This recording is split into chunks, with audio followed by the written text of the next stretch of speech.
আজকে মায়াপুরে যাওয়ার জন্য সকালবেলা সাবান মেখে চান করছি গঙ্গার জলে। চানটা করার পরেই যাব মায়াপুর। মায়াপুরে আজকে সন্ধ্যা আরতি তোমাদের দেখাবো। প্রতিদিনের মতো গঙ্গার জলে 3বার মা গঙ্গা বলে চানটা করে এলাম। গঙ্গার ঘাট থেকে চান করেই চলে এলাম লঞ্চের ঘাটে 10 টাকার টিকিটে। লঞ্চটা এই মাত্র এসেছে, লোকগুলো এখন নামছে, তারপরে আমরা উঠবো লঞ্চের উপরে। চলে এলাম লঞ্চে করে, মায়াপুরের ভেতরে পোস্ট করে নিয়েছি।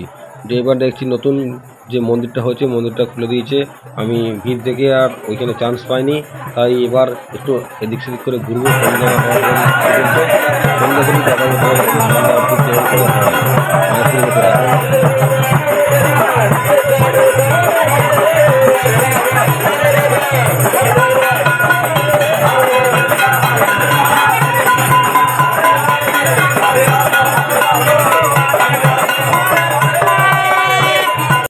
আমি আগে থেকে মায়াপুরকে বেশি পছন্দ করতাম, মায়াপুরে বেশিরভাগই সময় কাটাতাম।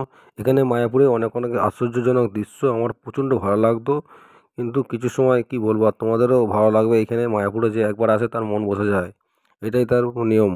হরির নামের এমনই গুণ। এখন 5:30 বাজছে। এখন মহাপ্রভুরা গৌরাঙ্গকে নিয়ে পরিদর্শন করবে এই মায়াপুর চত্বরে। মায়াপুরে পুরোটা ঘুরবে, গৌরাঙ্গ নিয়ে একটু আনন্দ করবে। গরু গাড়ি করে পিছনে আসছে।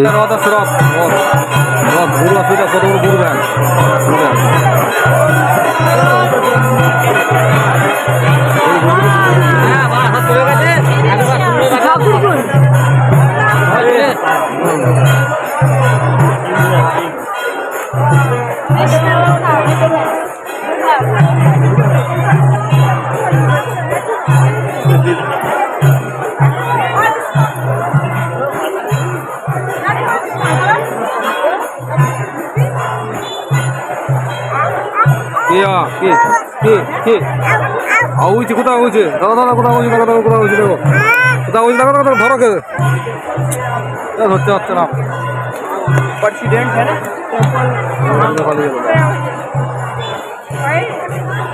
চলো চলো দিয়ে চলো না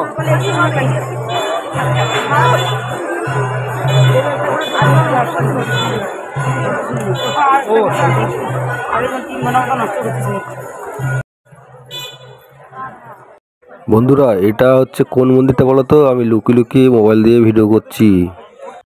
এখন পুরোপুরি 6:10 বাজছে। এরপর সন্ধ্যা আরতি শুরু হবে কিছুক্ষণের মধ্যেই। আমি সেখানে যাব, তোমাদেরকে দেখাবো বলেছি, কথা দিয়েছি দেখাবো। কিন্তু এখন একটু এখানে ঘোরাঘুরি করি, তারপর কিছুক্ষণ বাদেই আবার চলে যাব ওই সন্ধ্যা আরতি দেখা।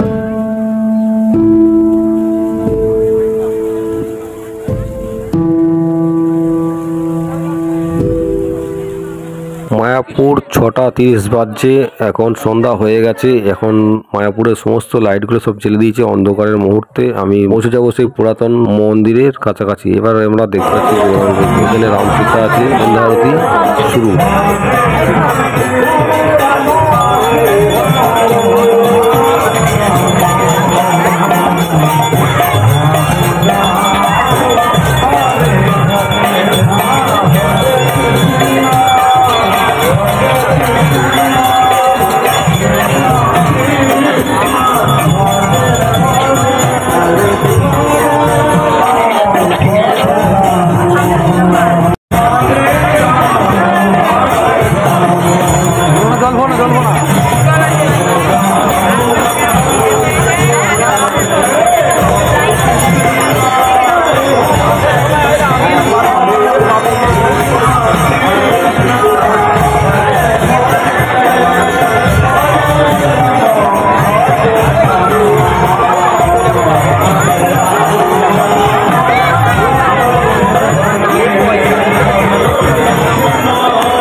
বুঝতেই পারছো বন্ধুরা, অনেকটা রাত হয়ে গেছে, এবার বাড়ি যেতে হবে আমাকে, নাহলে আমি ওই লঞ্চের ঘাটটা পার হতে পারবো না। আর লঞ্চের ঘাটটা লাস্ট টাইম ছিল আজকে 9টার পর্যন্ত যাতায়াত করবে, আর 9টার মধ্যে আমাকে এই লঞ্চের ঘাটের মধ্যে ঢুকতে হবে। তারপরে কিরম লাগছে আমাদের ভিডিওগুলো কমেন্ট ও লাইক কমেন্ট করে বলবেন।